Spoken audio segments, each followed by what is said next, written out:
今天给大家分享一道白钢过点的扣啊。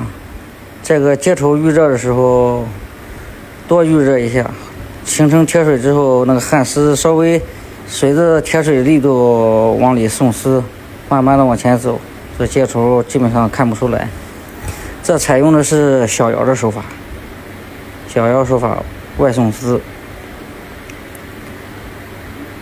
过这个点打这个小点的时候，不要打的靠外了，往里面打一下。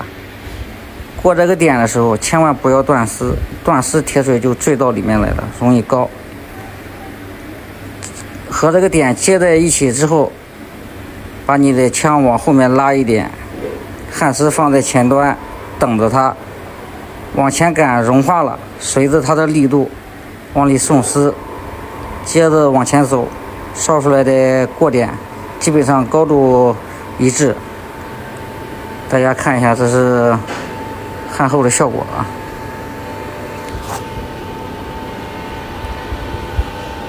喜欢的双击加关注啊，感谢你们。